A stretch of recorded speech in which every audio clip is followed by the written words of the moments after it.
नमस्ते विद्यार्थी मित्रों, कक्षा 10 के हिंदी के अभ्यास में आप सबका स्वागत है। आज हम प्रयोजन मूलक हिंदी के दूसरे भाग में जो अन्य किसी क्षेत्रों में प्रयोजन मूलक हिंदी का प्रयोग किया जाता है, उसका उपयोग होता है, उसके बारे में हम बातचीत करेंगे।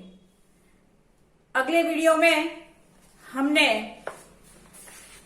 संचार माध्यम, समाचार पत्र, आकाशवाणी और दूरदर्शन, इसके बारे में जानकारी प्राप्त की थी, जो आपके लिए बहुत ही महत्वपूर्ण और उपयोगी है। आज हम STD, ISD, PCO, computer, DTP और ईमेल के बारे में जानकारी प्राप्त करने जा रहे हैं। ये चारों टिप्पणी और कुल मिलाकर 8 टिप्पणी आपको अच्छी तरह से समझना है और अच्छी तरह से याद रखकर बहुत ही बेहतरीन आपको लिखना है, और तब जाकर आपको अच्छे गुण मिल सकते हैं। फिर से याद रखें कि यह टिप्पणी वाला जो प्रश्न है विभाग डी में पूछा जाता है और इसके 3 अंक हैं और इसकी आपको अच्छी तरह से तैयारी करनी है।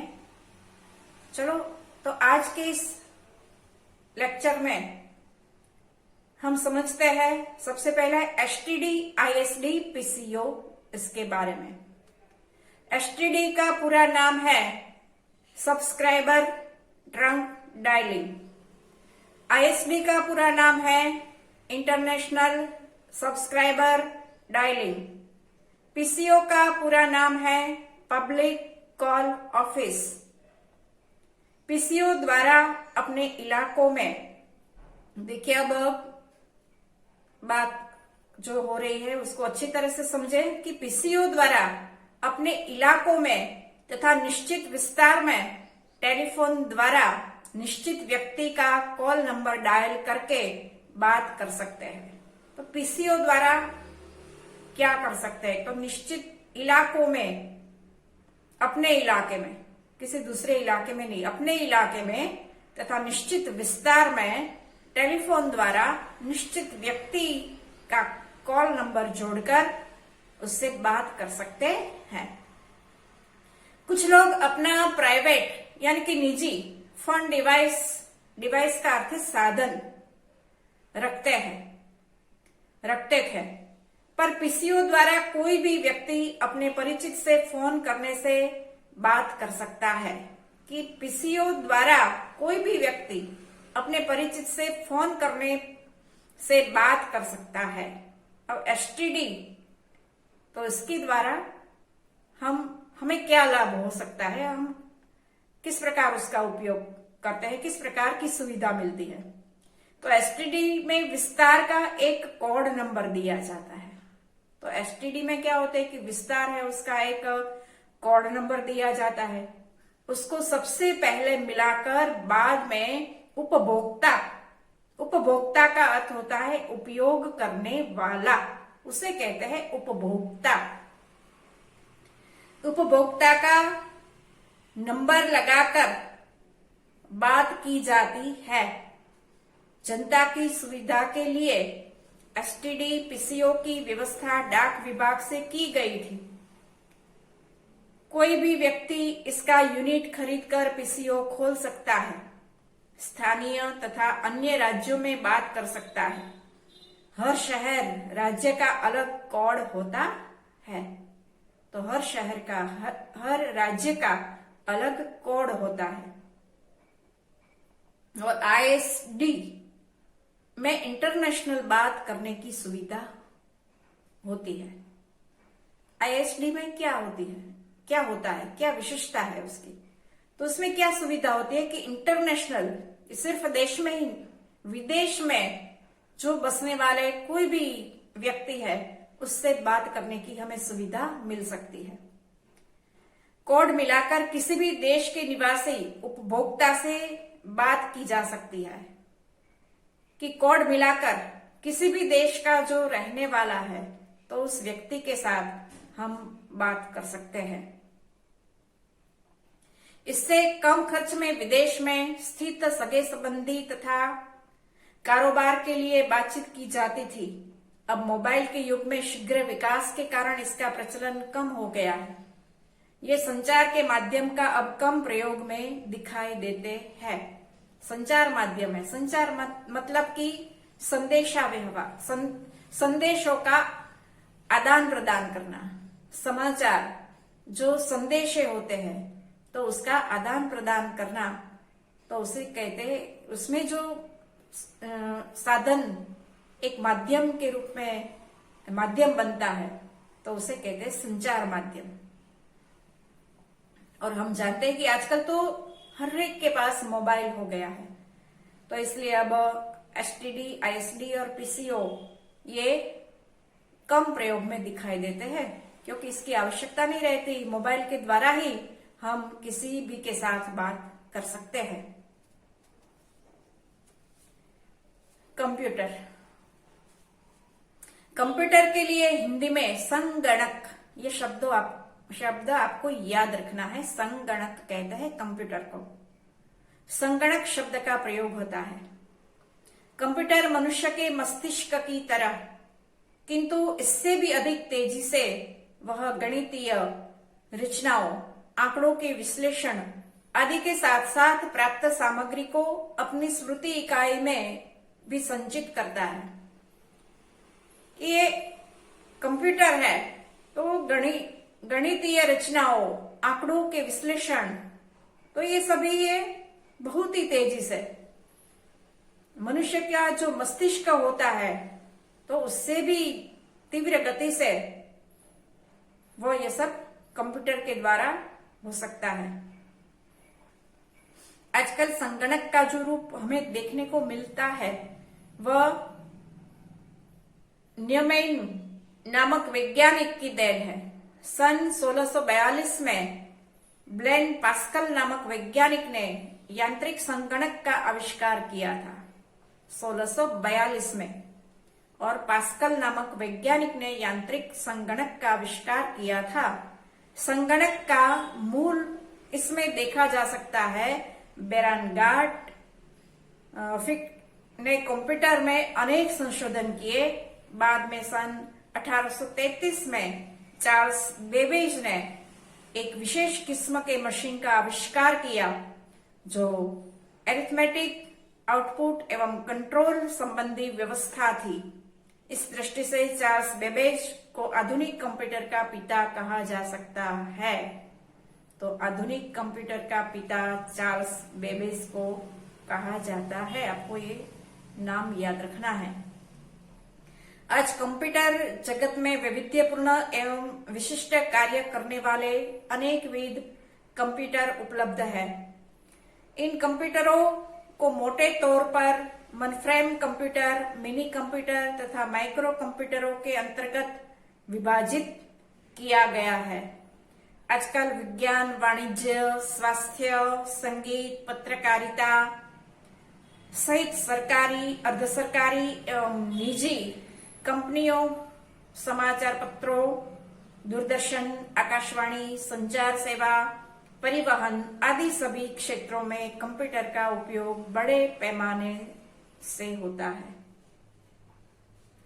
संचार क्रांति में कंप्यूटर की भूमिका महत्वपूर्ण रही है। संचार के क्षेत्र में उसने क्रांति ला दी है और इस क्रांति लाने में कंप्यूटर की महत्वपूर्ण भूमिका रही है। DTP, desktop publishing. तो डीटीपी के बारे में आपको जानकारी प्राप्त करना है, समझना है और याद रखना है। अन्य क्षेत्रों की तरह मुद्रण एवं प्रकाशन जगत में भी जबरदस्त क्रांति हो गई है। कि अन्य क्षेत्रों में जो क्रांति हुई है और विज्ञान और टेक्नोलॉजी के कारण जो आविष्कार होते जा रहे हैं और जो क्रांति होती जा रही है, तो अन्य क्षेत्रों में जो क्रांति हुई है तो उसमें उसके ही साथ मुद्रण एवं प्रकाशन के क्षेत्रों में भी ये क्रांति हुई है। डीटीपी के आविष्कार के साथ अब कंपोजिंग का सारा कार्य एक मेज पर करना मुमकिन हो गया है। कंपोजिंग करना है, छपाई करनी है, मुद्रण करना है, किसी भी पुस्तक का प्रकाशन करना है, तो कंपोजिंग का सारा कार्य एक मेज पर करना ये संभव हो गया है। पर्सनल कंप्यूटर पर विशेष प्रकार के सॉफ्टवेयर की मदद से डिस्क कार्ड लगाकर या प्रकाशक आदि सॉफ्टवेयर के प्रयोग से टंकित सामग्री को विभिन्न पृष्ठों में विभाजित करना सरल हो गया है। वर्तनी जांच, बराबर, हमें वर्तनी शुद्ध है या अशुद्ध है तो इसकी जांच करनी हो तो वह भी आसानी से हो सकता है। तो वर्तनी जांच की मदद से टंकित सामग्री संशोधित की जा सकती है। सामान्य कंप्यूटरों के साथ उपलब्ध डॉट मैट्रिक प्रिंटर बिंदु मुद्रक पर बढ़िया किस्म की छपाई नहीं होती, इसलिए लेजर प्रिंटर का प्रयोग किया जाता है। कि डॉट मैट्रिक प्रिंटर है तो उसमें अच्छी तरह बढ़िया ये छपाई नहीं हो सकती थी, तो इसलिए लेजर प्रिंटर का प्रयोग किया जाता है। कलर प्रिंटर की मदद से रंगीन छपाई भी संभव हो चुकी है। आज हम जानते हैं, हमको ये पता है कि हम कोई प्रकाशित करना चाहता है, कोई पुस्तक या कोई माहिती, तो वो रंगीन ये प्रिंटर की मदद से वो रंगीन छपाई भी हो सकती है। ये संभव हो सका है लेजर प्रिंटर के माध्यम से। और हमारी अंतिम और ये 8वीं जो टिप्पणी है जिसका शीर्षक है ईमेल, जिसके नाम से हर कोई छात्र परिचित होगा, क्योंकि ईमेल का ये हर कोई आज प्रयोग करता है, उसका उपयोग करता है। ईमेल का अर्थ है इलेक्ट्रॉनिक मेल, बराबर याद रखिए। इसके बारे में आपको ईमेल के बारे में लिखना है तो मनगढ़ंत नहीं लिख देना है, अपनी मर्जी के मुताबिक जो भी मन में आए ऐसा नहीं लिख देना है। अच्छी तरह से उसे समझना है, उसकी जानकारी प्राप्त करनी है और ठीक उसी तरह से आपको लिखना होगा। तो ईमेल का अर्थ है इलेक्ट्रॉनिक मेल। यह एक ऐसी प्रक्रिया या पद्धति है जो दो कंप्यूटर यूजर्स के बीच संदेश व्यवहार का कार्य करते हैं। जो दो कंप्यूटर यूजर्स है उसके बीच ये संदेश व्यवहार का कार्य करते हैं। 1960 से 1970 तक इस प्रकार की संदेशा व्यवहार की पद्धति में अनेक रूप से परिवर्तन हुए। इस समय जो इलेक्ट्रॉनिक्स मेल की प्रक्रिया हुई उसे ईमेल के रूप में जाना जाता है, बराबर। 1960 से 1970 तक इस प्रकार की संदेशा व्यवहार की पद्धति में अनेक रूप से परिवर्तन आए। इंटरनेट के माध्यम से यह प्रक्रिया होती है, बराबर। आप तो अच्छी तरह से जानते होंगे, अगर नहीं जानते हैं तो समझ लीजिए कि इंटरनेट के माध्यम से यह प्रक्रिया होती है। हमें ईमेल के द्वारा बहुत तुरंत एकदम शीघ्रता के साथ, बड़ी शीघ्रता से हम कोई समाचार है, कोई माहिती है तो हम पहुंचा सकते हैं। इंटरनेट के माध्यम से यह प्रक्रिया होती है। कुछ समय पहले दोनों कंप्यूटर यूजर्स होना जरूरी था। कुछ समय पहले ऐसा था कि दोनों कंप्यूटर यूजर्स का ये होना जरूरी था, मतलब कि जो भेजने वाला है और जिसको ये भेजा जा रहा है, जिसको ये ईमेल पहुंचाया जा रहा है, दोनों यूजर्स है उसका होना जरूरी था। आज यह ईमेल व्यवस्था स्टोर एंड फॉरवर्ड मॉडल पर निर्भर है। ईमेल सर्वर संदेश को स्वीकार कर, फॉरवर्ड कर, डिलीवर करते हैं तथा स्टोर करते हैं, इसमें स्टोर करते हैं। इसलिए भेजने वाला या पाने वाला कंप्यूटर का ऑनलाइन होना अब जरूरी नहीं है, बराबर। इसलिए भेजने वाला या पाने वाला कंप्यूटर का ऑनलाइन होना अब जरूरी नहीं है। तो यह ईमेल के बारे में ये जानकारी 2 वीडियो के द्वारा 2 लेक्चर के द्वारा ये प्रयोजन मूलक हिंदी की जो 8 मुद्दे हैं कि जो आपको टिप्पणी के रूप में पूछे जाते हैं, इसके बारे में जानकारी प्राप्त करने का प्रयास किया है, आपको जानकारी देने का प्रयास किया है। अब आप अच्छी तरह से उसे समझिए और याद रखिए। आप सबको बहुत बहुत शुभेच्छा।